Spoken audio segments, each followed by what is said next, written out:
এই হাদিসটা শোনেন।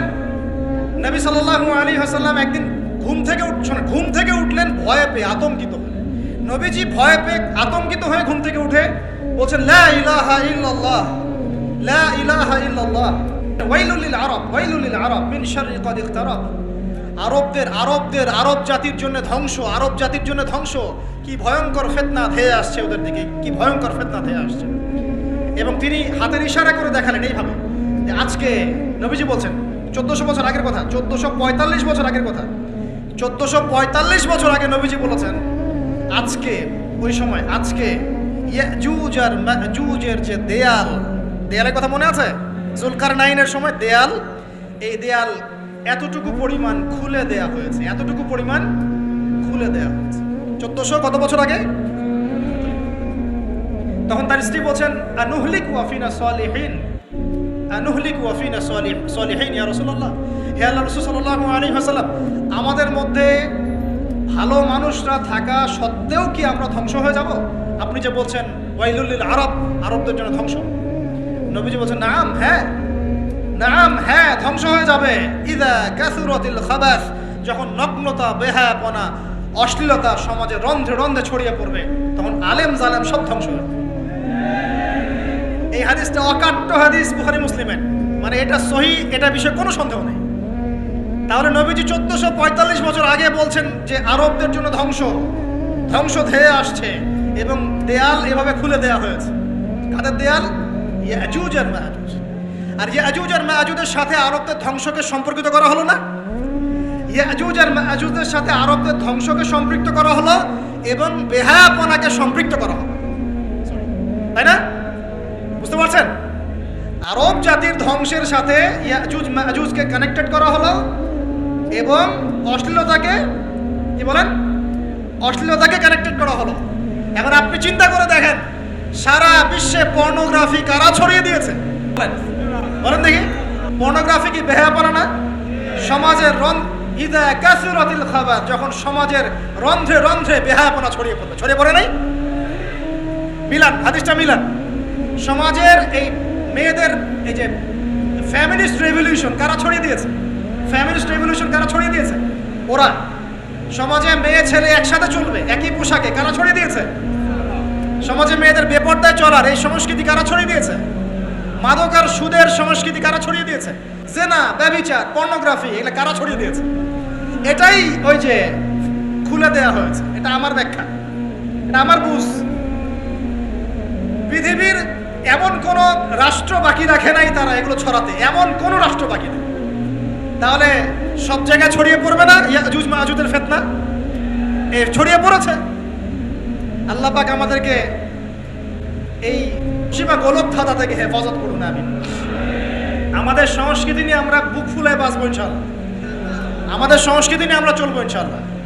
আমাদের কোরআন আছে, হাদিস আছে, আমাদের নবী আছেন, আমাদের সাহাবীরা আছেন, আমাদের দিন আছে ইনশাআল্লাহ। আমাদের অন্য কাউকে প্রয়োজন আছে?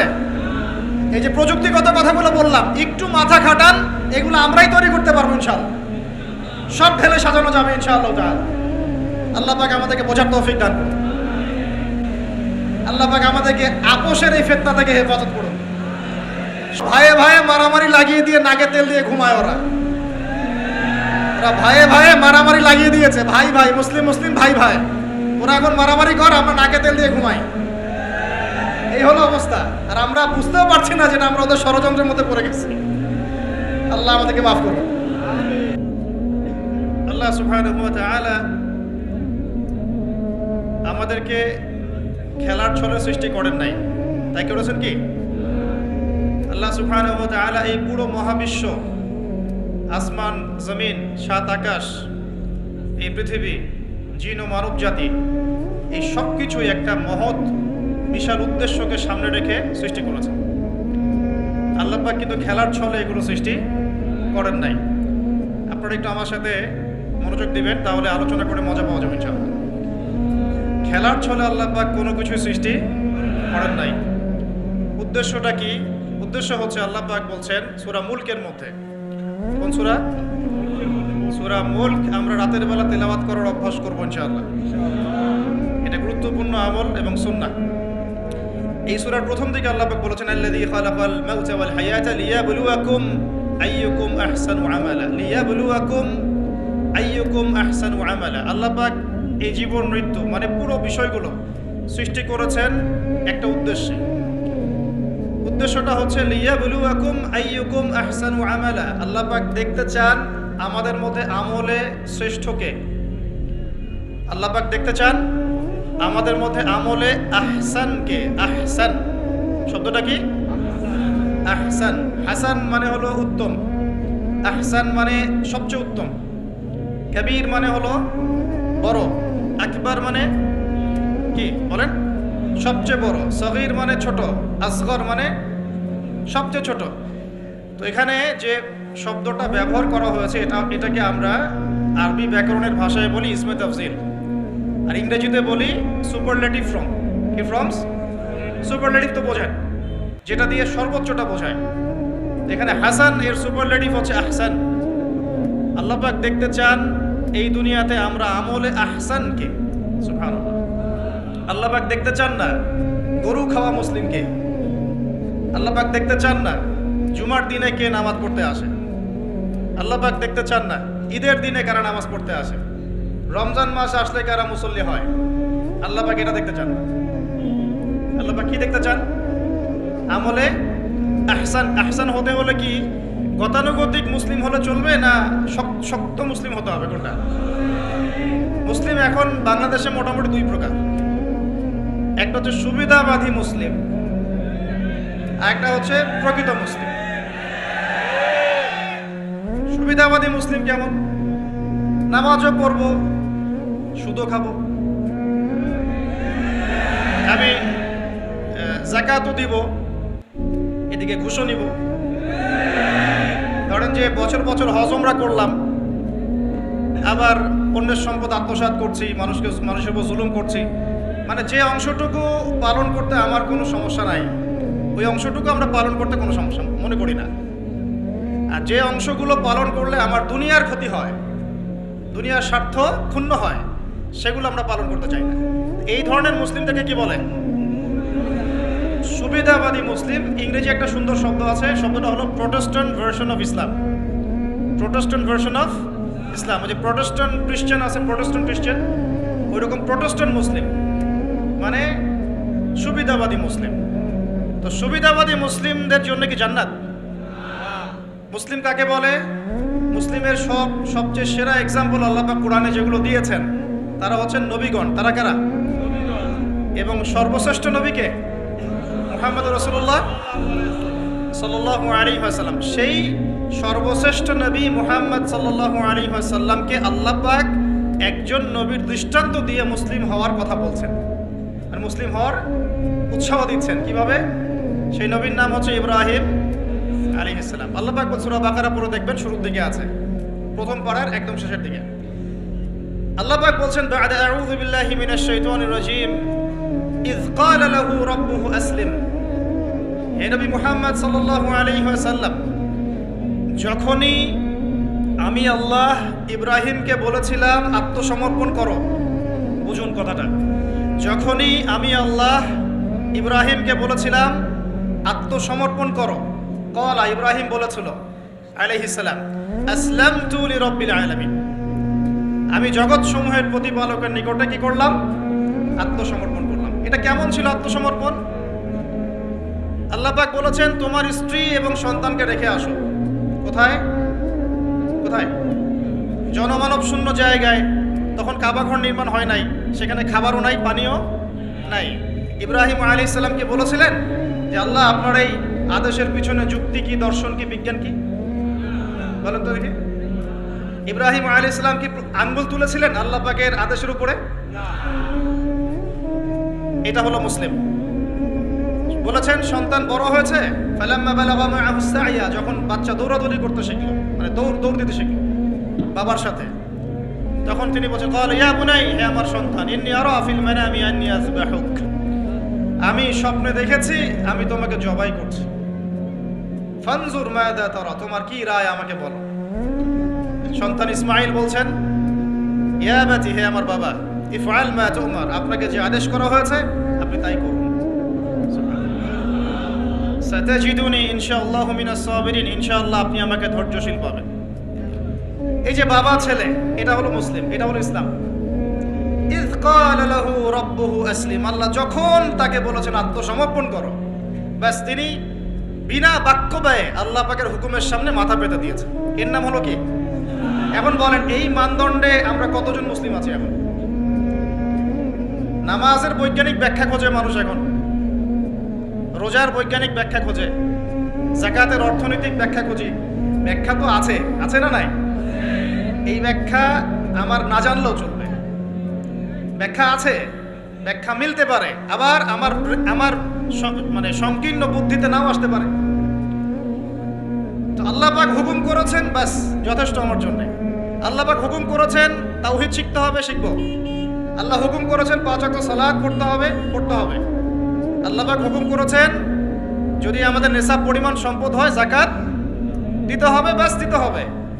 আল্লাহ পাক মা বোনদেরকে হুকুম করেছেন বালেগা হয়ে গেলে কি করবে? বালেগা হওয়ার আগেও পর্দা করার সিস্টেম আছে, মানে চর্চা করতে হবে। মা বোনদেরকে পর্দা করতে বলেছেন, বাস পর্দা করতে হবে। আল্লাহ পাক বলেছেন সামর্থ্য হয়ে গেলে হজ করো।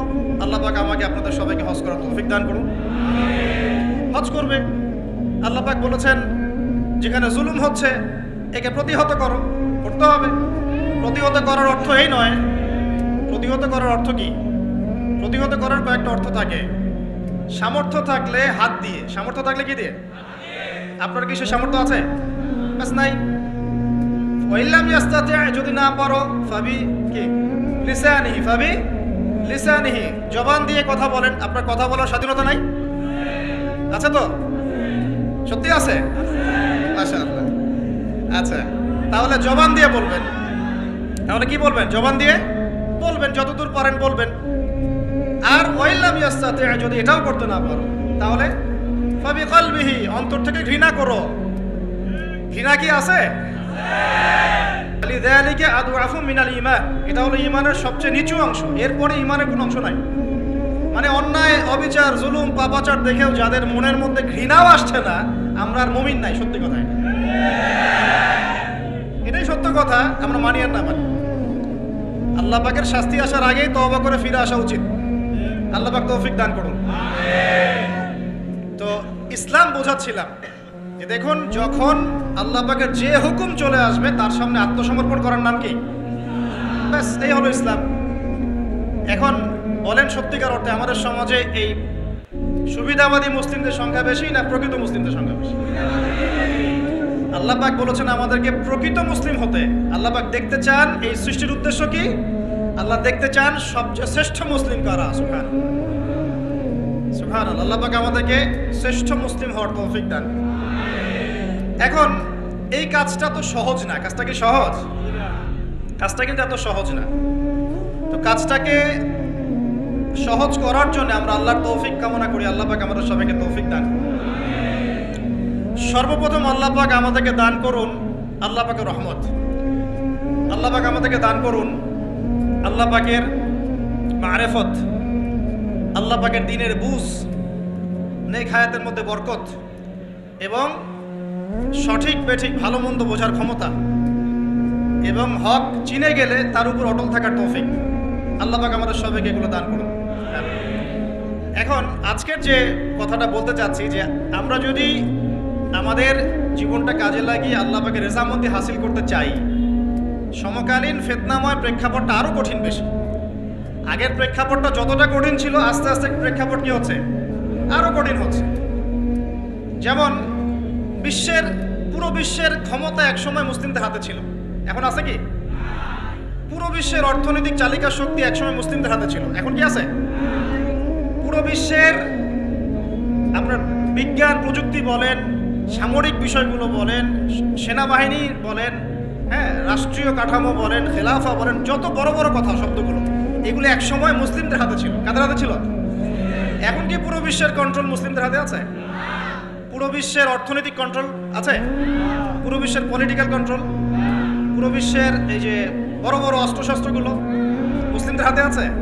মিডিয়াগুলা, প্রযুক্তি। তো এখন প্রেক্ষাপট তাহলে আরো বেশি জটিল। তার উপরে আবার সামাজিক ফিতনা আছে, বেপর্দার ফিতনা আছে, পর্নোগ্রাফি আছে, জুয়া আছে, কিশোর গ্যাং আছে, মাদকাসক্তের সয়লাভ আছে, বেপর্দা নারীদের সয়লাভ আছে না, মিডিয়ার প্রোপাগান্ডা আছে, জুলুম আছে, কত কি আছে। এই সব কিছু মিলায় এই যুগে তো চলা আরো কঠিন কিনা, এই যুগে চ্যালেঞ্জটা আরো কঠিন কিনা। এজন্যই এরকম একটা যুগের কথা বলে নবী সাল্লাল্লাহু আলাইহি ওয়াসাল্লাম সুসংবাদ দিয়েছেন আমাদেরকে। কি সুসংবাদ? নবীজি বলছেন, ইন্না মিন ওয়ারাকুম জামানা সাবরিন, বলেন সাল্লাল্লাহু আলাইহি ওয়াসাল্লাম, তোমাদের সামনে একটা কঠিন সময় আসছে, কঠিন সময়। উদাহরণ দিতে গিয়ে নবীজি বলছেন সময়টা এমন কঠিন যে হাতের মধ্যে আগুন ধরাটা যতটা কঠিন, হাতে ঈমান ধরে রাখা অত কঠিন হবে। আগুন ধরা কঠিন না সহজ? আগুন ধরা কঠিন না সহজ? নিঃসন্দেহে কঠিন। তাহলে ঈমান ধরে রাখাটাও হবে ওই রকম কঠিন। তার মানে বুঝতে পারছি এখন আমরা যারা ঈমান নিয়ে চলাফেরা করার দাবি করছি কিন্তু ওই রকম হিট ফিল করছি না, তাহলে ঈমানেও সমস্যা নাকি?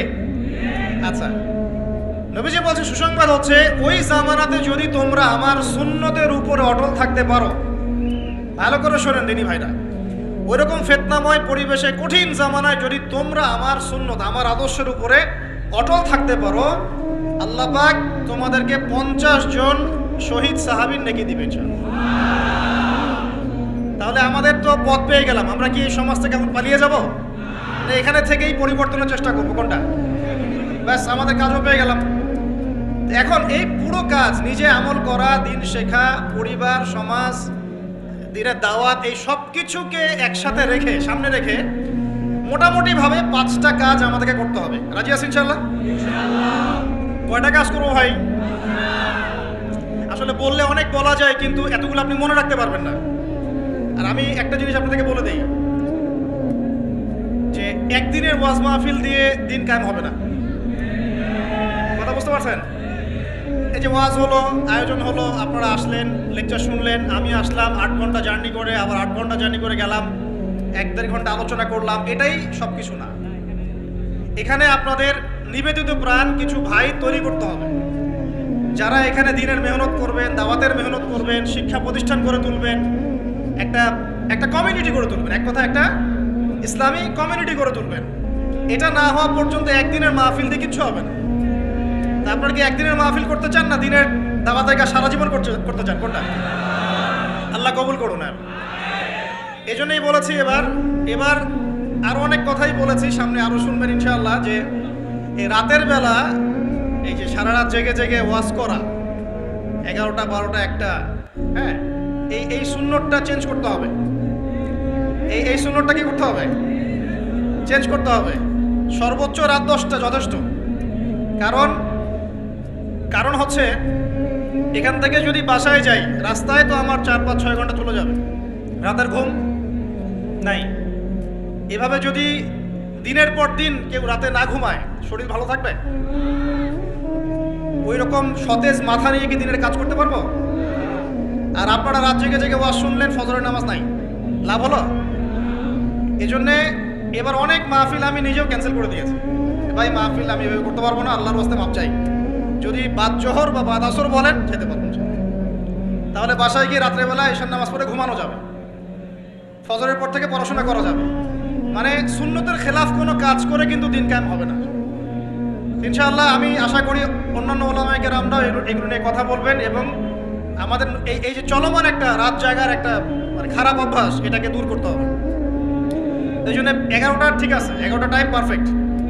তা আমরা ওই 5টা বিষয় শিখবো ইনশাআল্লাহ। তার আগে বলছিলাম একদিনের ওয়াজ দিয়ে কিচ্ছু হবে না, আপনাদের মধ্যে কিছু নিবেদিত প্রাণ মানুষ তৈরি করতে হবে। প্রত্যেকটা জায়গায় একটা করে দারুল ইলম মানে জ্ঞানের মার্কাজ দরকার। কিসের দরকার? এখানে মসজিদ, মাদ্রাসা, ঈদগাহ সব মিলে একটা ক্যাম্পাস থাকতে হবে। এখান থেকে দিনই ইলম শেখানো হবে, ছেলে মেয়েদেরকে দিন শিক্ষা দেওয়া হবে, মা বোনদের জন্য দিন শেখার ব্যবস্থা থাকবে, জেনারেল শিক্ষিত ভাইদের জন্য কোর্স থাকবে, দাওয়াতের মেহনত থাকবে। এভাবে যখন একটা কমিউনিটি গড়ে উঠবে, তখন বাংলাদেশের মধ্যে আরো আমূল পরিবর্তন আসবে ইনশাআল্লাহ। আল্লাহ পাক আমাদের সবাইকে এই কথাগুলো বোঝার তৌফিক দান। তো কথা বললে ভাই অনেক কথা বলা যায়, মোটা দাগে 5টা আমাদের কর্তব্য এখন আল্লাহ পাক আমাদের সবাইকে করার তৌফিক দান করুন। এক নাম্বার হচ্ছে দুনিয়ায় সফল হতে, পরকালে আল্লাহ রেজামন্দি হাসিল করতে এবং দ্বীন ইসলামকে আল্লাহর জমিনে বিজয়ী করতে সর্বপ্রথম আমাদের ঐক্যবদ্ধভাবে যে কাজটা করতে হবে সেটা হলো আল্লাহর দ্বীনের জ্ঞান শেখা, আল্লাহর দ্বীনের ইলম অর্জন করা। একদম মুখস্থ করে নেন আজকের লেকচার। কি অর্জন করা?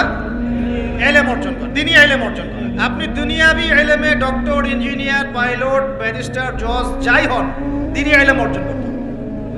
আপনি যেই হন না কেন, যে কেউ হন না কেন, দ্বীনি ইলম আপনাকে অর্জন করতে হবে। কতটুকু অর্জন করতে হবে? কতটুকু? যতটুকু অর্জন করলে আমি শিরিক চিনতে পারি, তাওহীদ চিনতে পারি, আমি সুন্নত চিনতে পারি, বেদাত চিনতে পারি, আমি হালাল চিনতে পারি, হারাম চিনতে পারি, আমি হক চিনতে পারি, বাতিল চিনতে পারি, আমি ঈমান ভঙ্গের কারণ জানতে পারি, আমি ওযু, গোসল, নামাজ, ইকামত, কালিমা, আমাদের এই যে বুনিয়াদী শিক্ষা, দ্বীন ইসলামের বুনিয়াদী শিক্ষা আমাকে অর্জন করতেই হবে। রাজি আছেন ইনশাআল্লাহ? বাংলাদেশের বহু মানুষ নামাজ ঠিক মতো পড়তে জানে না, বহু মানুষ ওযু করতে জানে না, বহু মানুষ ইস্তেনজাও করতে জানে না, আর বহু মানুষ কোরআন তেলাওয়াতও করতে জানে না। কোরআন তেলাওয়াত বিশুদ্ধ করে না শিখলে আপনি আযান দিতে পারবেন না, ইকামত দিতে পারবেন না। আপনি নামাজে দাঁড়িয়ে আল্লাহু আকবার বলে সানা পড়তে, সূরা ফাতিহা পড়তে, আরেকটা সূরা মেলাতে, রুকুর তাসবিহ, সিজদার তাসবিহ, তাশাহুদ, দুরুদ, মাসুরা এগুলো শুদ্ধ করে পড়তে পারবেন না।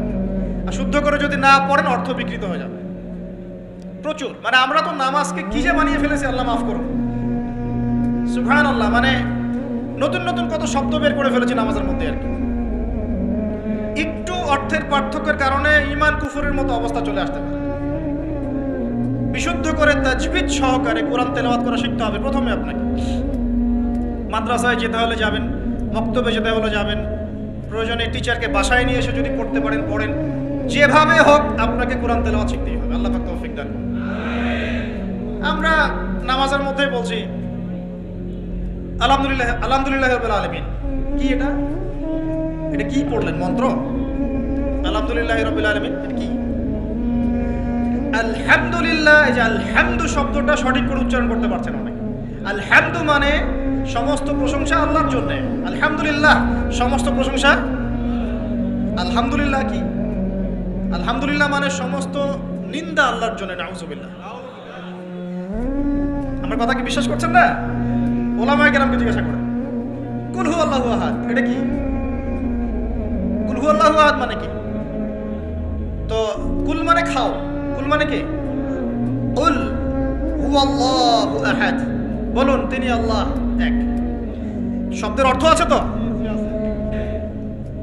বলছে কুলহু সূরা, সূরাটার নাম কি কুলহু? কুলহু বলে কোনো শব্দ আছে? কুল একটা শব্দ, হুয়া আলাদা শব্দ।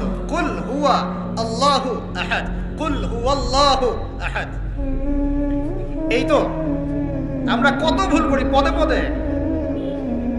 সামি আল্লাহু লিমান হামিদা আছে না? সামি আল্লাহ, আল্লাহ তার কথা শোনেন, লিমান হামিদা যে তার প্রশংসা করে, মানে যে আল্লাহর প্রশংসা করে আল্লাহ তার কথা শোনেন।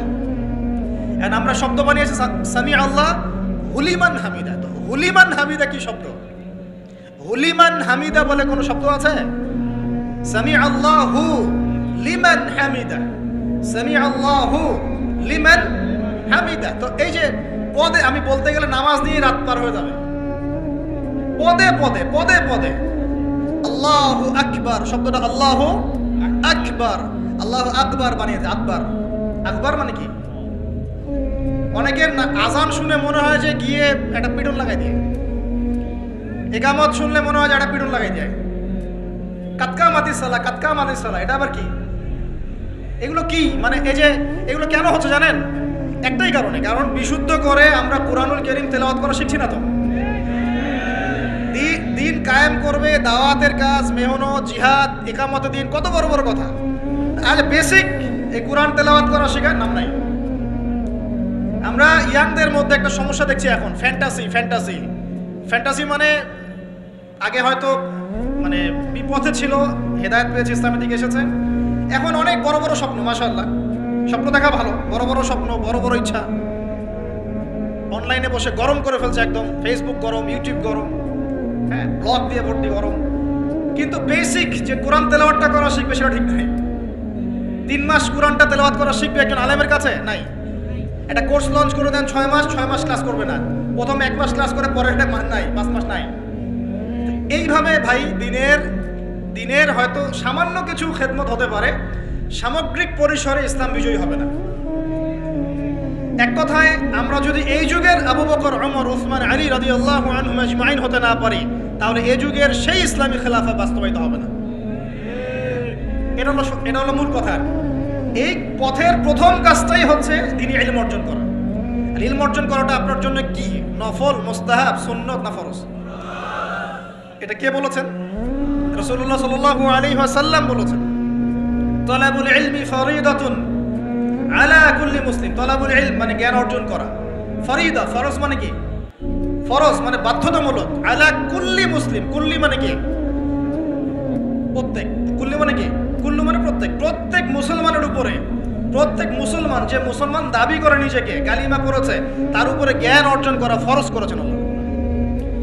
আপনি কোরআন তেলাওয়াত না শিখে থাকতে পারবেন না, তো এটা আপনার উপর ফরজ করা হয়েছে। নামাজ কি পড়ছেন, কি বলছেন, এটা আপনাকে শিখতে হবে, তো এটা ফরজ করা হয়েছে। আজান দেওয়া শিখতে হবে, ইকামত দেওয়া শিখতে হবে, ইমামতি করার যোগ্যতা অর্জন করতে হবে। মালয়েশিয়ার একটা ভালো জিনিস দেখলাম যে ওখানে প্রাইমারি লেভেল থেকে, মানে স্কুল লেভেল থেকেই এই মাদ্রাসা এবং মানে জেনারেল এটা আলাদা করে কোনো প্যাটার্ন করা নাই, এটা একসাথেই প্যাটার্নটা করে দেয়। মানে আপনি স্কুলে ভর্তি হলে, স্থানীয় স্কুলে বা কলেজে যেভাবে তারা সিস্টেম করেছে, ইসলামের বুনিয়াদী শিক্ষাটা বাধ্যতামূলক শিখতে হবে। যে কেউ, তাদের সিভিলিয়ানদের মধ্যে যে কেউ ইমামতি করতে পারে, মাশাআল্লাহ। এটা আমাদের করা উচিত ছিল না? আমরা কি মুসলিম প্রধান দেশের অধিবাসী না? আমরা জোর দাবি জানাই যে শিক্ষা ক্ষেত্রে একটা আমূল পরিবর্তন নিয়ে আসতে হবে ইনশাআল্লাহ। একদম প্রাইমারি লেভেল থেকে ইসলামিক শিক্ষাকে আমাদের দেশে বাধ্যতামূলক করা হোক। মাদ্রাসার শিক্ষা মাদ্রাসায়, আবার সেকুলার শিক্ষাতে, এই দুদিকে চলছে। তাহলে একজন ব্যক্তি যে এই যে স্কুলে ভর্তি হলো, আপনার ছেলে এখানে 10 বছর পড়বে, এসএসসি পরীক্ষা দিবে, এইচএসসি, তারপরে অনার্স মাস্টার্স, এই 20 বছরে ইসলামটা শিখবে কি? যতটুকু শিখছে এই শিক্ষাটা তো প্র্যাকটিক্যালি প্রয়োগ করতে পারছে না। আর এই জায়গা থেকে যখন কেউ উঠে আসছে, তখন সে তো উম্মার দায়িত্ব নিতে পারছে না। তাহলে ব্যাপারটা কি এমন যে আমরা এদিকে শুধু দুনিয়ার চর্চা করব, আর মাদ্রাসা লাইনে যারা পড়ে তারা দিনের চর্চা করবে? দিন চর্চা করার, দিন পালন করার, প্রচার প্রসারের আমাদের কোনো অধিকার নাই? তাহলে এই শিক্ষাটা অর্জন করলে কি আমরা কি সবাই কি খারাপ হয়ে যাব? আমরা যদি ইসলামিক শিক্ষা শুরু থেকে দেওয়ার চেষ্টা করি বাচ্চাদেরকে, প্রাইমারি লেভেল থেকে, আমাদের বাচ্চারা কি নষ্ট হয়ে যাবে? এই জিনিসটা আল্লাহ পাক আমাদের সমস্ত ঊর্ধ্বতন কর্তৃপক্ষদেরকে বোঝার তৌফিক দান করুন। আল্লাহ পাক আমাদের ঊর্ধ্বতন কর্তৃপক্ষদেরকে এই বিষয়টা বোঝার তৌফিক দান করুন যে ইসলামী শিক্ষায় কল্যাণ ছাড়া অকল্যাণ কিছু নাই। এখানে যদি অন্য ধর্মাবলম্বী কেউ থাকেন, সে তার ধর্ম চর্চা করবে, কোনো সমস্যা? আমরা আমাদের ধর্ম শিখবো ইনশাআল্লাহ।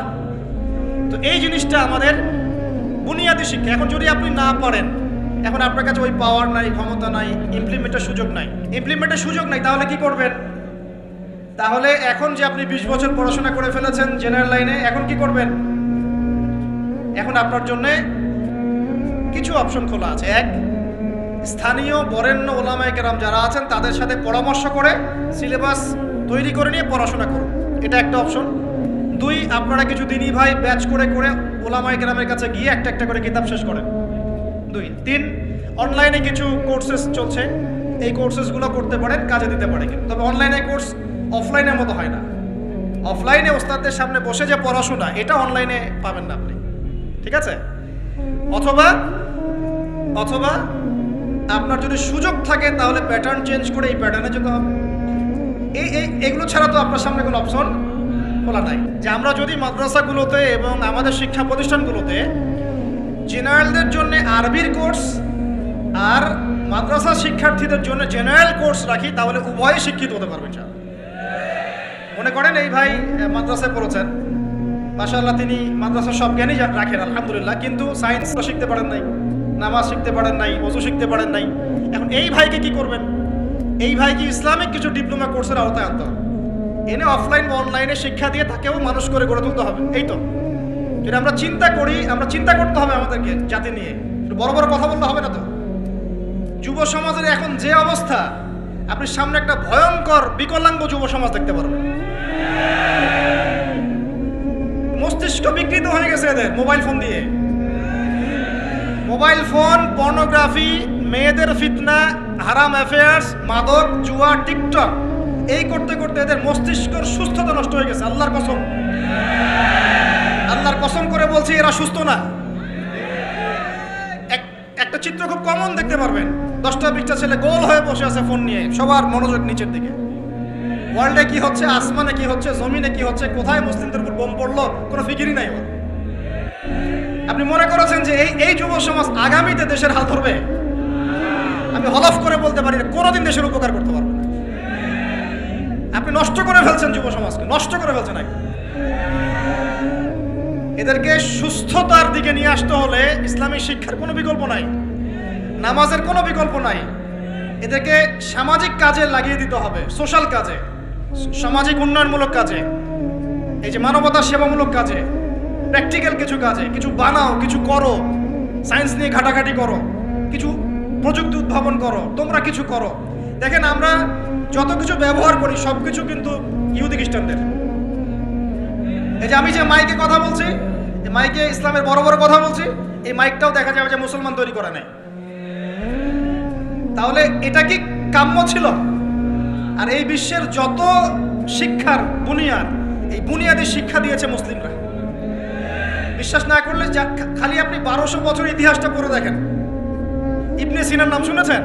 চিকিৎসা বিজ্ঞান দাঁড়িয়ে আছে ইবনে সিনার উপরে, নাম শুনে নেই? জাবির ইবনে হাইয়ানের নাম শুনেছেন? এই কেমিস্ট্রি না থাকলে আপনি ওষুধ তৈরি করতে পারবেন না। কেমিস্ট্রি না থাকলে কি পারবেন না? মেডিসিন তৈরি করতে পারবেন না। এটা দাঁড়িয়ে আছে কেমিস্ট্রি জাবির ইবনে হাইয়ানের উপরে, যাকে ইউরোপে বলে গ্যাবর ইবনে হাইয়ান। এরকম নাম প্রচুর আছে। আপনি এই যে ম্যাথামেটিক্সের কথা বলেন, জ্যোতির্বিদ্যার কথা বলেন, তারপরে প্রাণীবিদ্যার কথা বলেন, এই রক্ত সংবহন যন্ত্রের কথা বলেন, এক একটা সাবজেক্ট ধরে ধরে দেখেন, সবগুলোর গোড়ার মধ্যে আমাদের মুসলিম মনীষীদের অবদান আছে। এমনকি এই যে পুরো বিশ্বের যে দর্শনগুলো চলছে, যত দর্শন, ফিলোসফিক্যাল থটস, আমরা ফিলোসফি পড়েছি, এই ফিলোসফিগুলোর গোড়ায় গিয়ে আপনি দেখবেন সব মুসলিম দার্শনিকদের নাম লেখা আছে। আমরা ইমাম গাজালির নাম জানি না, ইবনে রুশদের নাম জানি না। হ্যাঁ, আমরা অনেক কিছু জানি না। আসলে আমরা শেকড় ভুলে গেছি। বিশ্বাস করেন, আমরা এই যে প্রযুক্তি, মোবাইল ফোন, টিকটক, মেয়েদের পিছনে ঘুরতে ঘুরতে, অ্যাফেয়ার, বাইক চালানো, আমরা আমাদের জীবনের লক্ষ্যই ভুলে গেছি। আল্লাহ পাক আমাদের যুব সমাজকে তাদের জীবনের লক্ষ্য বোঝার তৌফিক দান করুন। ভাই, আল্লাহ পাক আপনাকে এমনি এমনি সৃষ্টি করেন নাই, আমাকে এমনি এমনি সৃষ্টি করেন নাই। আল্লাহ পাক চান আমাদের কাছে আমরা যেন তার দ্বীনের জ্ঞান অর্জন করি এবং এই জ্ঞান অনুযায়ী আমল করি। এই আমলটা সমাজে ছড়িয়ে দেই, ইসলামের দাওয়াতের মেহনত ছড়িয়ে দেই, যাতে একটা সময় হলেও যেন আল্লাহর জমিন, আল্লাহর দ্বীন কায়েম হয়। এটা আল্লাহ পাক চান আমাদের কাছে। আল্লাহ পাক আমাদেরকে এই জন্য সৃষ্টি করেন নাই যে একটা মেয়ের জন্য আত্মহত্যা করে ফেলবেন। একটা মোবাইল ফোন একটা মেয়েকে কিনে দিয়েছেন, তার জীবন নষ্ট করে ফেলেছেন। যে বাবারা মেয়েদেরকে ফোন কিনে দিয়েছেন, জীবন নষ্ট করে ফেলেছেন, এবং তার মাধ্যমে আরো 10টা ছেলেরও জীবন নষ্ট করেছে। আর সত্যি কথা বলছি, এখন আমরা তো ঢাকা শহরে থাকি, মানে এখানে ছেলেদের চেয়ে মেয়েরা বেশি পথ। হ্যাঁ, খুব ভালো লাগে ওদের। কি ভালো লাগে? একটা ছেলের সাথে বাইকে করে ঘুরবে, টাকা খসাবে, এখানে ওখানে ডেট করবে, এগুলোতে খুব মজা পায়। এগুলোর জন্য কি তাকে সৃষ্টি করা হয়েছে? আপনি বলেন, এই মেয়েদেরকে আপনি যখন ঘরে নিয়ে আসবেন, আমি নারী বিদ্বেষী কথা বলছি না, নারীদেরকে আমরা অনেক অনেক সম্মান করি, অনেক শ্রদ্ধা করি। আমাকে জন্ম দিয়েছেন একজন নারী, আমাকে দিনের পথে চলতে আত্মবিশ্বাস যোগায় পিছন থেকে ঘরের নারী যোগায় কি না? আমার নিজের কন্যা সন্তান আছে, আমরা মেয়ের বাবা। কিন্তু এখন যে টিকটক জেনারেশন মেয়েদেরকে আপনি তৈরি করছেন, ফোন হাতে তুলে দিয়ে ডেটিং করছে, বাইকের পিছনে ছেলের সাথে ঘুরছে, কোনোদিন ধর্ষণের শিকার হচ্ছে, এই মেয়েদেরকে ঘরে নিয়ে আসার পরে এদের গর্ভ থেকে কি আপনি ইসমাইলের মতো সন্তান পাবেন? এদের সাথে তোমরাও দেখা যায় যে অনেক সময় প্রেম করতে ভালো লাগে, এই মেয়েদেরকে কেউ বিয়ে করবে না। এ ধরনের নারীদের সাথে মানুষ প্রেম করতে মজা পায়, কেউ সম্মান করে বিয়ে করতে চায় না। করলেও দেখবেন 2-1 বছরের মধ্যেই নাই সেই সম্পর্ক, গায়েব। তো অনেক দূর চলে আসলাম, এত দূর আসতে চাইনি, কথাগুলো কথার পিঠে চলে আসলো যে সমস্যা হচ্ছে গোড়ায় আমরা আমাদের যুবক যুবতী, আমাদের ছেলে মেয়েদেরকে দিনই বুনিয়াদি ইসলামী শিক্ষা দিচ্ছি না। এটা শিক্ষা দেওয়ার দায়িত্ব প্রত্যেক পিতার, প্রত্যেক মাতার। সে মাদ্রাসায় পড়ুক আর জেনারেল লাইনেই পড়ুক, আপনাকে শিক্ষা নিশ্চিত করতে হবে। কিভাবে করবেন এই হেডেক এখন আপনার, আমার আর হেডেক নাই, আমি দিয়ে দিলাম হেডেক আপনাকে। এই হেডেকটা আমার মাথায় ছিল, আপনাকে দিয়ে দিলাম, আপনি চিন্তা করেন কিভাবে করবেন। এখন আমি জ্ঞানতাত্ত্বিক কথা এই জন্য বললাম বেশি করে। প্রথম ফরজ আপনার উপরে ইকরা বিসমি রাব্বিকাল্লাযী খালাক। এখন চিন্তা করেন, হেরা গুহায় নবী সাল্লাল্লাহু আলাইহি ওয়াসাল্লাম বসে আছেন, জিবরাইল আলাইহিস সালাম এসে তার সামনে প্রথম যে আয়াতটা ওহী করলেন, সেই আয়াতটা নামাজের আয়াত ছিল না, সেই একটা যাকাতের আয়াত ছিল না, সেই আয়াতটা রোজা রাখো আয়াত ছিল না, এমনকি মূর্তি পূজা করো না এমনও ছিল না। কি ছিল ভাই? ইকরা, আপনি পড়ুন, আপনি পড়ুন, হে নবী আপনি পড়ুন। নবীজি কিন্তু পড়তে জানতেন না, আপনারা জানেন কি? নবী সাল্লাল্লাহু আলাইহি ওয়াসাল্লাম কিন্তু লিখতে পড়তে জানতেন না। আল্লাহ পাক এমন একজন মানুষকে সুবহানাল্লাহ শেষ নবী করেছেন, যিনি লিখতে জানতেন না, পড়তে জানতেন না, যাতে কাফেররা এই অপবাদ দিতে না পারে তুমি আগের কিতাবগুলো থেকে দেখে দেখে লিখে নিয়ে আসছো। সুবহানাল্লাহ, আল্লাহু আকবার। তো নবী সাল্লাল্লাহু আলাইহি ওয়াসাল্লাম বলেন, মা নবী কারি, আমি তো পড়তে জানি না। তিনি কি বলছেন? সহিহ বুখারী খুলে দেখেন দ্বিতীয় হাদিসটা, মা নবী কারি, আমি তো পড়তে জানি না। তারপরেও জিবরাইল আলাইহিস সালাম বলেন, ইকরা, আপনি পড়ুন, বিসমি রাব্বিকাল্লাযী খালাক, আপনার রবের নামে যিনি আপনাকে সৃষ্টি করেছেন। সুবহানাল্লাহ। সর্বপ্রথম এই জ্ঞানতাত্ত্বিক বিপ্লব হয়েছে মক্কার মাটিতে। তখনই আবু বকর, ওমর, ওসমান, আলীর মতো সাহাবী তৈরি হয়েছে। জ্ঞান ছাড়া শুধু বড় বড় কথা দিয়ে আর জ্ঞানহীন আমল দিয়েও কোনো কাজ নাই। জ্ঞানহীন আমল দিয়ে কিন্তু খুব একটা কাজ হয় না। আপনি হয়তো মনে করছেন যে আমি ইমাম সাহেবকে জিজ্ঞাসা করে নেবো, ব্যাস হয়ে গেল। কিন্তু জ্ঞান অর্জন করে আমল করার যে স্বাদ আর জ্ঞানহীন আমলের স্বাদ কখনো এক না। শুধু একটা হাদিস শোনা যান যে মেসওয়াক করি আমরা, যে দাঁত ব্রাশ করি, মেসওয়াক করি। যে ব্যক্তি মেসওয়াক করে এটা আল্লাহর কাছে অনেক বেশি পছন্দের। আল্লাহ পাক ভালোবাসেন মেসওয়াক করনেওয়ালাকে। এটা যখন আপনি জানলেন, এরপর যখন আপনি ব্রাশ করতে যাবেন, মেসওয়াক করতে যাবেন, আমলে স্বাদ পাবেন না? ওযু করলে গোনাগুলো ঝরে যায়, কারণ আপনি জানলেন যে ওযু করলাম, আমার অঙ্গ দিয়ে গোনা ঝরে যাচ্ছে। এটা ফিল করে ওযু করলে স্বাদ পাবেন। নামাজে দাঁড়িয়ে আছেন, নামাজের প্রত্যেকটা শব্দ যদি আস্তে আস্তে পড়েন, ধীরে ধীরে অর্থগুলো বোঝার চেষ্টা করেন, নামাজের স্বাদ পাবেন। শুধু হাতটা তুলে শেষ রাত্রে আল্লাহকে বললেন যে আল্লাহুম্মা আতিনা ফিদ দুনিয়া হাসানা ওয়া ফিল আখিরাতি হাসানা ওয়া কিনা আযাবান নার। আল্লাহ, আমাদেরকে দুনিয়াতে আপনি কল্যাণ দেন এবং পরকালেও কল্যাণ দেন। আল্লাহ, আমাদেরকে জাহান্নামের আগুন থেকে বাঁচান। এই যে ফিলিংস, এটা আপনি না বুঝে পড়লে পাবেন না। না বুঝে পড়লে একটা চর্চা, প্র্যাকটিস হয়, কিন্তু রুহানিয়াত আসে না। তো প্রিয় দিনী ভাইরা, এই জন্য শিক্ষা, জ্ঞান, দিনী ইলম অর্জন সবার আগে। আল্লাহ পাক আমাদের সবাইকে দিনী ইলম অর্জনের তৌফিক দান। আল্লাহ পাক আমাদের দিনী খেদমতগুলো কবুল করুন, আমিন। 1 নাম্বার আলোচনা শেষ। 2 নাম্বার আলোচনা করলে এক দিয়ে শেষ হয়ে যাবে রাত। শিখলাম কি? দিনী ইলম অর্জন করতেই হবে। এটা নফল মুস্তাহাব কিছু নয়। এটা কি? যেভাবে পারেন সেভাবে করবেন। রাজি আছেন ইনশাআল্লাহ? নিয়াত করতে পারি যে আগামী 1 বছরের মধ্যে, 1 বছর সময় দিলাম, আগামী 1 বছরের মধ্যে আমরা কোরআন বিশুদ্ধ করে তেলাওয়াত করা শিখব ইনশাআল্লাহ। শুধু তাই না, যারা কোরআন তেলাওয়াত করতে জানি, 1 বছরের মধ্যে কোরআনের শুরু থেকে শেষ পর্যন্ত, আলিফ লাম মিম থেকে মিনাল জিন্নাতি ওয়ান নাস পর্যন্ত অন্তত একবার পুরো খতম দেব ইনশাআল্লাহ। আর যারা আরো ভালো পড়তে পারি, দ্রুত পড়তে পারি বা হাফেজে কোরআন আছি, 1 বছরের মধ্যে আলিফ লাম মিম থেকে মিনাল জিন্নাতি ওয়ান নাস অন্তত একবার যে কোনো একটা তাফসীর বা অনুবাদ পড়ে দেখবেন ইনশাআল্লাহ। পারা যাবে ইনশাআল্লাহ? একটা তাফসীর বাসায় কিনবেন, মাস্ট বি। যারা বিগিনার, মানে নতুন শিখছেন, নতুন পড়া শিখছেন, তারা কিনবেন মারিফুল কোরআন। কি কিনবেন? এগুলো কিন্তু ভাই ওয়াজ না, এটা আপনার সাজেশন। ওয়াজ করলে সুর করে অনেক ওয়াজ করা যায় কি না? এই কথাগুলো আপনার জীবনে কাজে দিবে ইনশাআল্লাহ, সারা জীবন কাজে দিবে ইনশাআল্লাহ। যারা বিগিনার, মানে আপনি শুরু করেছেন প্রথম, বড় বড় বই আগে ধরতে যাবেন না, আগে মানে নিচু লেভেলের বইগুলো, নিচু লেভেল বলতে সহজ বইগুলো আগে পড়বেন। প্রথম পড়বেন তাফসীর পড়তে গেলে মারিফুল কোরআন, যারা বিগিনার। যারা অনেক পড়াশোনা করছেন, চর্চা করছেন, ভালো কোন তাফসীর পড়বো, ফিক্স করতে পারছেন না, দুটো তাফসীর বলুন। এক হচ্ছে তাফসীর ইবনে কাসির, তাফসীর ইবনে কাসির, এটা পড়তে পারেন, হাদিস দিয়ে করা আছে তাফসীরটা। অথবা আমার সবচেয়ে ফেভারিট তাফসীর, সেটা হলো তাফসীরে জালালাইন। তাফসীরে, এটা রহমতের বৃষ্টি, চিন্তা করেন না। কিসের বৃষ্টি? বদরের যুদ্ধের আগের রাত্রে বৃষ্টি হয়েছে। বদরের যুদ্ধের আগের রাত্রে কি হয়েছে?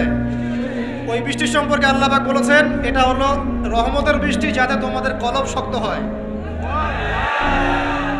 আর আমাদের হাতে এখন 15-20 মিনিট সময় আছে, আমরা গুটিয়ে নিব। তো তাফসীর কোনটা পড়বেন বিগিনাররা? তাফসীরে মাআরিফুল কোরআন, ঠিক আছে, বাংলা অনুবাদ আছে। আর যারা একটু স্টাডি করেন বেশি, তারা পড়বেন ইবনে কাসির এবং জালালাইন। জালালাইনটা সবচেয়ে মজা পাবেন, স্বাদ পাবেন, অনেক কিছু আছে এর মধ্যে। জালালাইনের মধ্যে এত এত রস আছে, এত নূর আছে, মারিফত আছে, যেটা আমি অন্য অন্য তাফসীরে পাই না। আল্লাহ পাক লেখককে জান্নাতুল ফিরদাউস দান করুন। দুজন সংকলন করেছেন। তো এরপরে আমরা ইলম অর্জনের পরে দ্বিতীয় যে কাজটা করা দরকার পুরো গ্লোবাল প্রেক্ষাপটে এবং উম্মার জন্য, ব্যক্তিগত পর্যায়ে, সব ক্ষেত্রে দ্বীনের স্বার্থে, সেটা হলো ইলম অনুযায়ী আমল করতে হবে। ইলম অনুযায়ী আমল শুরু হবে ভাই আগামীকাল থেকে না, আজকে রাত থেকে ইনশাআল্লাহ। আগামীকাল থেকে আমল না, এখন থেকে আজকে রাত থেকে আমল ইনশাআল্লাহ। এই রাতের আমল কি? ঘুমানোর সময় ঘুমানোর সুন্নত, সূরা মুলক তেলাওয়াত করবেন, আয়াতুল কুরসি পড়বেন, সূরা ফাতিহা, ফালাক, নাস, ইখলাস, পারলে সূরা ওয়াকিয়া ইত্যাদি পড়ে নিজেকে দম করে নেবেন, ব্যাস, তারপরে ঘুমিয়ে যাবেন। ঘুমানোর সময় আল্লাহুম্মা বিইসমিকা আমুতু ওয়া আহইয়া, এই সময় দোয়া কবুল হবে। বৃষ্টির সময় কি হয়? আচ্ছা, আমরা মাঝখানে দোয়া করে নেই, বৃষ্টি যদি শেষ হয়ে যায় আবার আমরা দোয়া করি আল্লাহ পাক আমাদের সবাইকে দ্বীনি ইলম অর্জনের তৌফিক দান করুন। আমাদের সবাইকে আল্লাহ পাক দ্বীনি ইলম অনুযায়ী বেশি বেশি আমল করার তৌফিক দান করুন। আল্লাহ পাক বক্তা শ্রোতা সবাইকে, খাস করে আমাদের যুব সমাজকে আল্লাহ পাক লম্বা নেক হায়াত দারাজ করুন। আল্লাহ পাক আমাদের সবাইকে আদর্শ পরিবার করে দিন। আমাদের সন্তানদেরকে আল্লাহ পাক মানুষ করার তৌফিক দান করুন। আমাদেরকে আল্লাহর ঘর জিয়ারতের তৌফিক দান করুন। আল্লাহ পাক আমাদের সবাইকে দিন রাত দাওয়াতের কাজ করার তৌফিক দান করুন। আল্লাহ পাক আমাদের সবার মধ্যে যে অসুস্থতাগুলো আছে, সমস্ত অসুস্থতা আল্লাহ দূর করে দিন। আল্লাহ পাক আমাদের হায়াতে রিজিকে বরকত দান করুন। আল্লাহ পাক আমাদের মা বোনদেরকে পর্দায় থাকার তৌফিক দান করুন। আল্লাহ পাক আমাদের সমাজ, আমাদের রাষ্ট্র, আমাদের প্রশাসন, আমাদের সরকার সবাইকে হেদায়েত করুন। আল্লাহ পাক আমাদের মধ্যে আপোষে মিল মহব্বত দান করুন। আল্লাহ পাক আমাদেরকে আল্লাহর জমিনে আল্লাহর দ্বীন কায়েমের তৌফিক দান করুন। 2 নম্বর কাজ, ইলম অনুযায়ী আমল করা। ইলম অনুযায়ী আমল শুরু হবে কালকে থেকে, এখন থেকে। আমল করা মানে হচ্ছে এক কথায় আমাদের জীবনের প্রতিটা কাজ রাসূলুল্লাহ সাল্লাল্লাহু আলাইহি ওয়াসাল্লামের সুন্নাহ মাফিক করব ইনশাআল্লাহ। রাজি আছি তো ইনশাআল্লাহ? এই ঘুম থেকে শুরু হবে। আপনার ঘুমটা এখন সুন্নাহ মাফিক হবে, আমারটা কিন্তু হবে না। এই যে রাত্রে করে আমরা জার্নি করছি, এটা সুন্নাহ মাফিক হচ্ছে না। আল্লাহর কাছে মাফ চাই, আল্লাহ পাক ওজর দেখবেন ইনশাআল্লাহ। তবে অভ্যাস করবেন এশার নামাজের পরেই কি করতে? ঘুমাতে, যাতে করে তাহাজ্জুদে আপনি উঠতে পারেন। ওই বরকতময় সময় আল্লাহ পাক প্রথম আকাশে নেমে আসেন। কিভাবে নেমে আসেন এটা বোঝার বা জানার দরকার নাই আমার। আল্লাহ পাকের রহমত নেমে আসে। আল্লাহ রাব্বুল আলামিন আহ্বান করতে থাকেন, কে আছো আমার কাছে কিছু চাইবে, আমি তোমাকে দিব। কে আছো আমাকে ডাকবে, আমি তোমার ডাকে সাড়া দিব। কে আছো আমার কাছে ক্ষমা চাইবে, আমি তোমাকে ক্ষমা করে দিব। আমরা তখন ঘুম, মাশাআল্লাহ। কারণ আমরা টিকটক চালিয়েছি 3টা পর্যন্ত, ফেসবুক ইউটিউবিং করেছে 2:30 3টা পর্যন্ত। শেষ রাত্রে আল্লাহ পাক যখন নেমে আসে, আহ্বান করেন, নাফরমান গাফেল বান্দা আমরা ঘুমিয়ে থাকি। আস্তাগফিরুল্লাহ। অথচ ওই সময়ে যে দোয়াই করা হবে আল্লাহ কবুল করবেন ইনশাআল্লাহ। আমাদের দোয়ার অভাব, কত দোয়া, কত চাওয়ার জন্য হুজুরের কাছে আসতে হয় না। চাওয়ার জন্য শেষ রাত্রে জায়নামাজে দাঁড়িয়ে যান, আল্লাহ কবুল করবেন ইনশাআল্লাহ। শেষ রাত্রে যদি আমরা জাগতে না পারি, আমাদের দ্বারা দিন কায়েম হবে না ভাই। সাহাবীরা যারা বদর, উহুদ, খন্দকে যুদ্ধ করেছেন, তারা শেষ রাত্রের দরবেশ ছিলেন। দরবেশ, শেষ রাত্রের দরবেশ, আর দিনের বেলা ঘোড়সাওয়ার। কি বুঝলেন? শেষ রাত্রে দরবেশ মানে একদম আল্লাহওয়ালা মানুষ। শেষ রাত্রে চোখের পানিতে জায়নামাজ ভিজে যাইতো, দাড়ি ভিজে যাইতো, এই মানুষগুলো আবার দিনের বেলা ছুটতেন, ঘোড়া ছুটাতেন, তাদের হাতে ইসলাম বিজয় লাভ করেছে। অতএব শেষ রাত্রে জাগার অভ্যাস করে আল্লাহ পাক তৌফিক দান করুন। সাউন্ড শুনতে পাচ্ছেন? আচ্ছা, ঠিক আছে। তাহলে আমল শুরু হবে আজকে থেকে, রাত থেকে। তারপর দিন ঘুম থেকে উঠলেন, ফজর নামাজ জামাতে পড়বো না পড়বো না? নামাজের পরে তেলাওয়াত করবো না করবো না? জিকির আজকার করবো না করবো না? তারপর একটু পড়াশোনা করবো কিনা? খাওয়া দাওয়া কেমন হবে? 7 পেট নাকি নবী সুন্নাহ মাফিক? কাফেররা খায় 7 পেট, কয় পেট? আর মুমিন বান্দা খায় পেটের 3 ভাগের 1 ভাগ। খাওয়ার টেবিলে হেরে গেলে যুদ্ধের মাঠে জিততে পারবেন না। খাওয়ার টেবিলে হেরে গেলে যুদ্ধের মাঠে জিততে পারবেন না। যুদ্ধ মানে আদর্শিক যুদ্ধের কথা বলছি, ইলেকশনের যুদ্ধের কথা বলছি না। ঠিক আছে, আল্লাহ মাফ করো। তো এই সিজনগুলো আসলে অনেক ভাই মারা যায় কিনা? আল্লাহ পাক আমাদেরকে আপোষের এই ফিতনা থেকে হেফাজত করুন। ভাইয়ে ভাইয়ে মারামারি লাগিয়ে দিয়ে নাকে তেল দিয়ে ঘুমায় ওরা ভাইয়ে ভাইয়ে মারামারি লাগিয়ে দিয়েছে, ভাই ভাই, মুসলিম মুসলিম, ভাই ভাই, ওরা এখন মারামারি কর, আমরা নাকে তেল দিয়ে ঘুমাই। এই হলো অবস্থা। আর আমরা বুঝতেও পারছি না যেটা আমরা ওদের ষড়যন্ত্রের মধ্যে পড়ে গেছি। আল্লাহ আমাদেরকে মাফ করুন। অনেক ইসলামপন্থী ভাই এখানে নেমে পড়েন, কি মনে করে নামেন আল্লাহ ভালো জানেন। তবে জেনে রাখেন, এই পথে নবী সাল্লাল্লাহু আলাইহি ওয়াসাল্লামের দাওয়াত এবং ইকামত দিন ছিল না। নবী সাল্লাল্লাহু আলাইহি ওয়াসাল্লামের পথেই দিন কায়েম হবে ইনশাআল্লাহ। আল্লাহ পাক আমাদেরকে পশ্চিমা গোলক ধাঁধা থেকে হেফাজত করুন। এখন আসেন ভাই, তাহলে আমরা আমাদের জীবনের প্রত্যেকটা কাজ যদি নবী সুন্নাহ মাফিক করি, এলেম অনুযায়ী আমল হয়ে যাবে ইনশাআল্লাহ। রাজি আছি তো ভাই?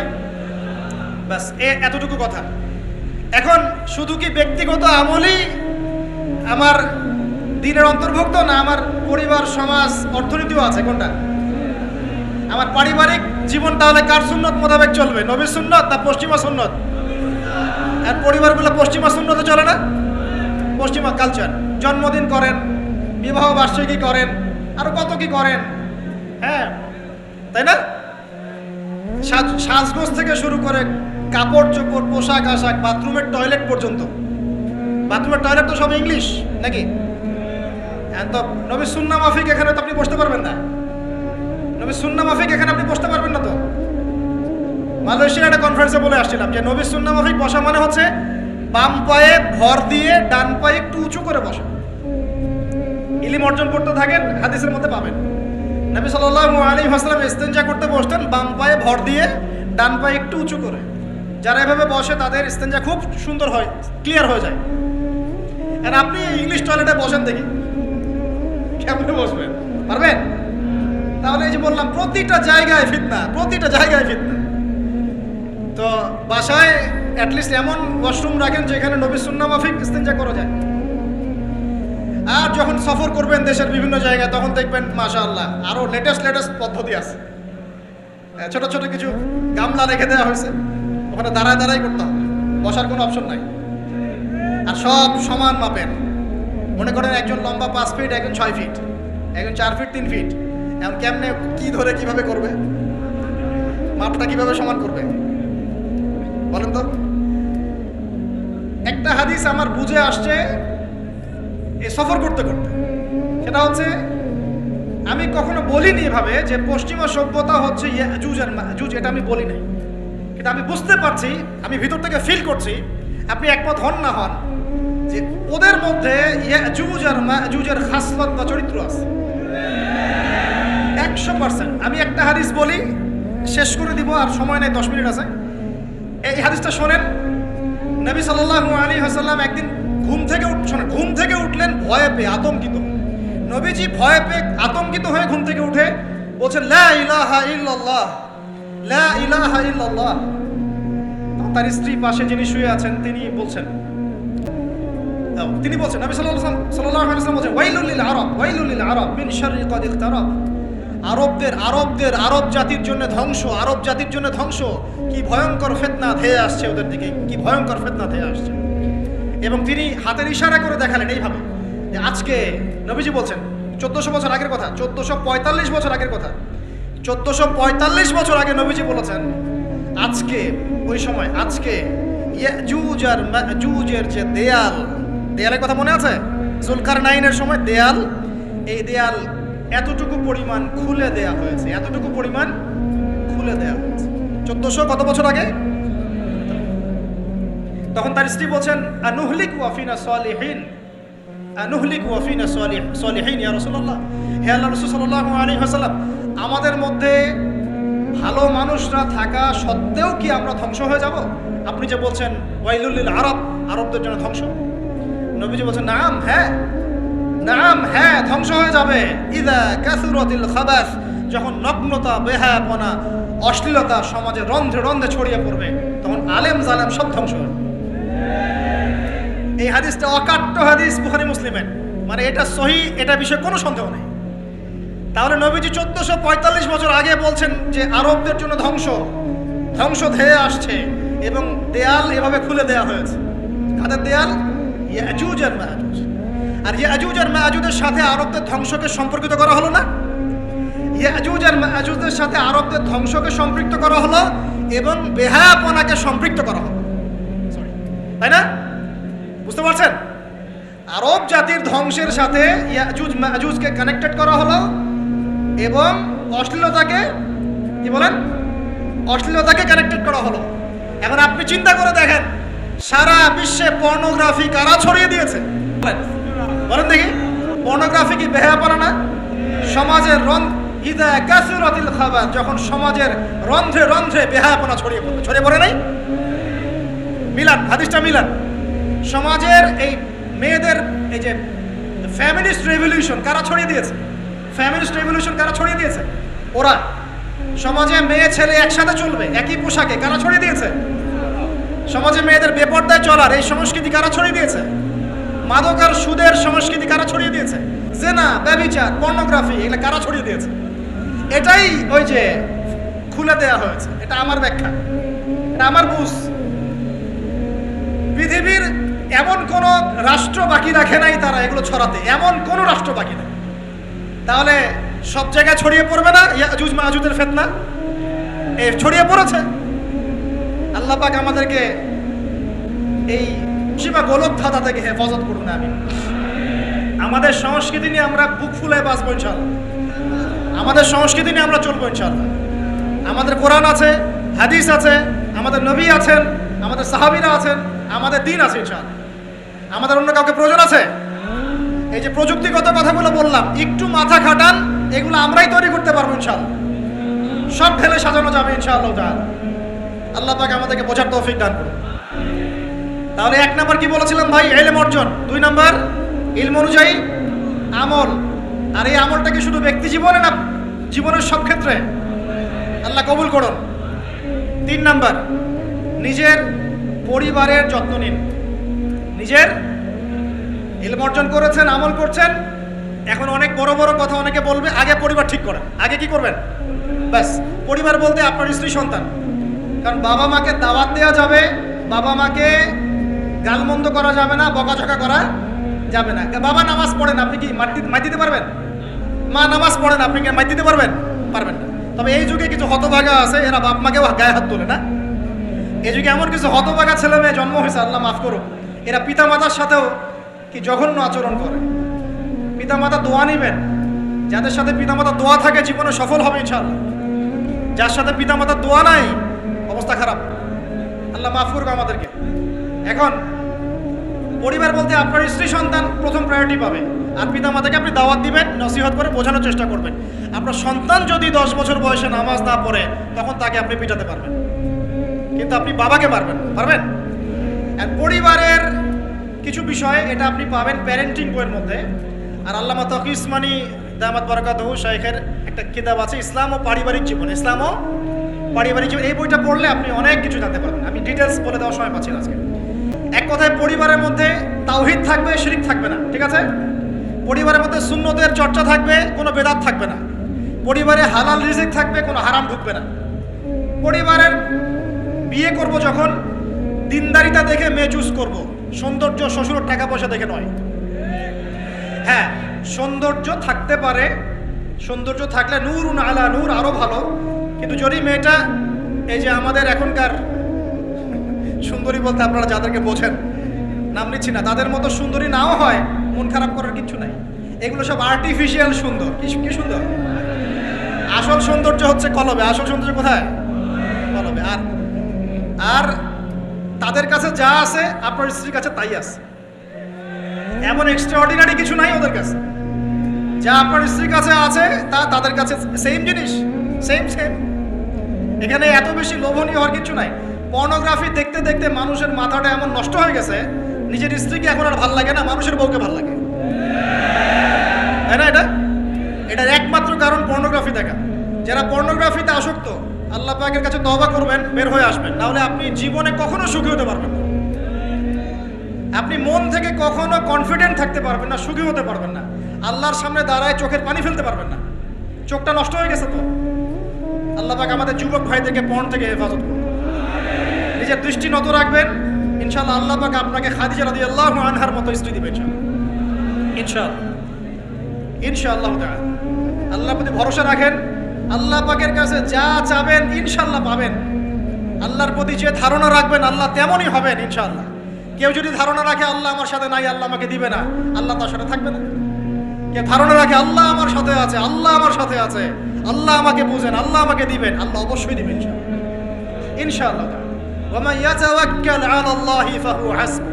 যে ব্যক্তি আল্লাহর প্রতি তাওয়াক্কুল করে আল্লাহ তার জন্য একদম যথেষ্ট হয়ে যাবে। হাসবুনাল্লাহ ওয়া নি'মাল ওয়াকিল। বলেন হাসবুনাল্লাহ ওয়া নি'মাল ওয়াকিল। স্ত্রী চুজ করবেন কি দেখে? শ্বশুরের টাকা, যৌতুক নেবেন, দিনদারিতা। আর দিনদারিতা কি বাইরের বোরখা দেখেই ফিক্স করা যাবে? বোরখাওয়ালা মেয়েরা তো এখন গ্রামে গঞ্জে, হাট বাজারে, সব জায়গায় ক্যাফে, কফি শপে বসে বসে ডেটিং করছে না? বোরখাওয়ালা মেয়েদের কত ড্যান্স দেখা যায় ইউটিউবে, অনলাইনে। ভাই এগুলো আমি দেখি না, কিন্তু চোখে পড়ে যায় মাঝে মাঝে। 3 নম্বর কি বলেছে ভাই? বলেন, আদর্শ পরিবার গঠন করা। কোন বইয়ের নাম বললাম? কার বই পড়বেন? আল্লামা তাকি উসমানী দামাত বারাকাতু। বইটার নাম কি? ইসলাম ও পারিবারিক জীবন। ইসলাম ও পারিবারিক জীবন। কিনতে পারবেন তো ইনশাআল্লাহ? বন্ধুদের সাথে চা খেতে বসলে 1000 টাকা বিল হয়, এখন 500 টাকা বিল হয় না? একটা বই কিনতে 200 টাকা লাগে না। কিনতে পারবো কিনা? যারা বই কিনে বইয়ের প্রতি মহব্বত রাখবে আল্লাহ ওদেরকে এলেম দান করবেন ইনশাআল্লাহ। আমি একদিন বলেছি না, বই নিয়ে একটা লেকচার দিয়েছি না? বই কিনতাম টাকা বাঁচিয়ে। বিশ্বাস করেন এখন বই হাদিয়াই পড়ে শেষ করতে পারি না আমরা। হাদিয়ার পর হাদিয়া বই পড়ে আছে বাসা, শেষই করতে পারছি না। বইয়ের প্রতি মহব্বত রাখেন, আল্লাহ পাক আপনাকে অনেক জ্ঞান দিবে ইনশাআল্লাহ। 4 নাম্বার, খুব শর্ট করে শেষ করছি। 4 হচ্ছে আমাদের রিজিকটা হালাল করতে হবে। রাজি আছি ইনশাআল্লাহ? রিজিক হালাল মানে কি? রিজিকের মধ্যে কোনো সুদ থাকবে না। রিজিকে কোনো সুদ যে খায় সে মায়ের সাথে জেনা করে। সুদ যে খায় সে আল্লাহ এবং তার রাসূলের সাথে যুদ্ধ করে। আমি এমন একজন ব্যক্তির কথা শুনেছি যে সুদ খেত, আল্লাহ মাফ করুক তাকে, আল্লাহ মাফ করুক। আমাকে বলেছেন একজন, আমি শুনেছি এটা, যে ইন্তেকালের পরে দুনিয়াতেই পেটটা ফুলে গিয়েছিল। নাউজুবিল্লাহ, আল্লাহ হেফাজত করুন।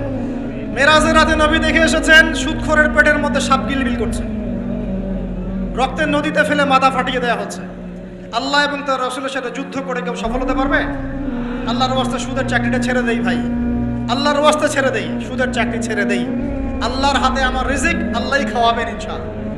সারা দুনিয়ার লক্ষ কোটি মাখলুককে আল্লাহ যদি খাওয়াতে পারেন, আমাকেও সুদ ছাড়া খাওয়াতে পারেন ইনশাআল্লাহ। খালি ধৈর্য ধরেন, রিজিক আসবেই ইনশাআল্লাহ।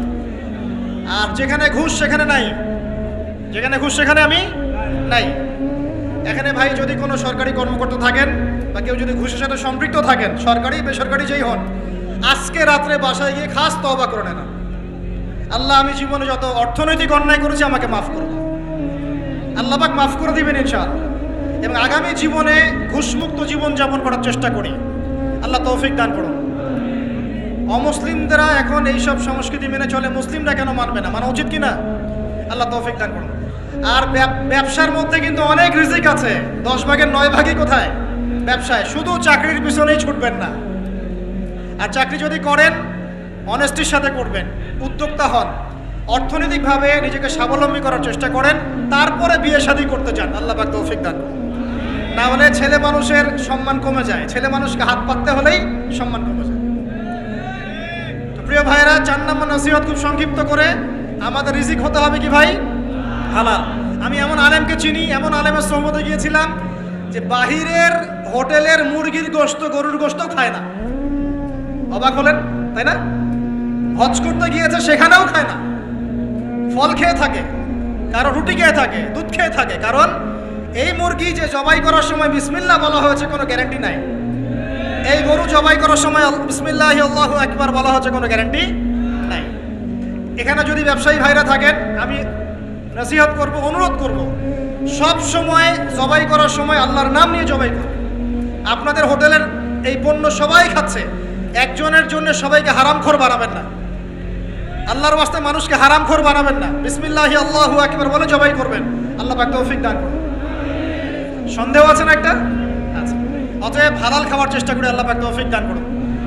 এমন অবস্থা, মানুষ দাওয়াত দিলে আমরা এখন বলি, আমরা বলি যে আল্লাহর কসম দিয়ে বলছি, আপনি নিশ্চিত করেন এর মধ্যে কোনো হারাম টাকা নাই, তাহলে খাবো ভাই, না হলে খাবো না। নিশ্চিত করতে পারলে খাবো, না হলে খাবো না।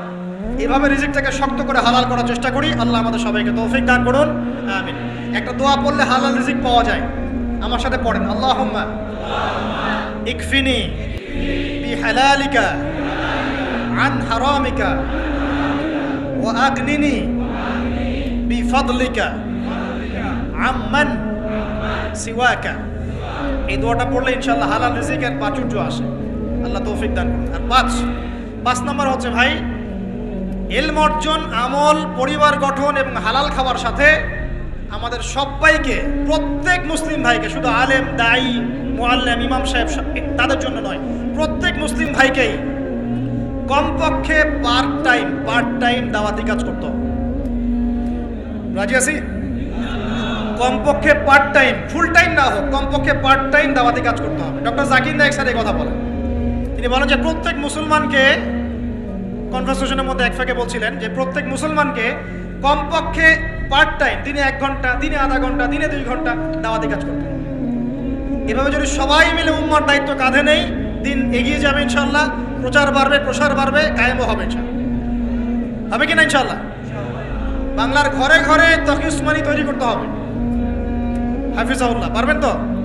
বাংলার ঘরে ঘরে বড় বড় আলেম তৈরি করতে হবে, বাংলার ঘরে ঘরে আলেম তৈরি করতে হবে, ঘরে ঘরে আলেম। আল্লাহ পাক তৌফিক দান করুন।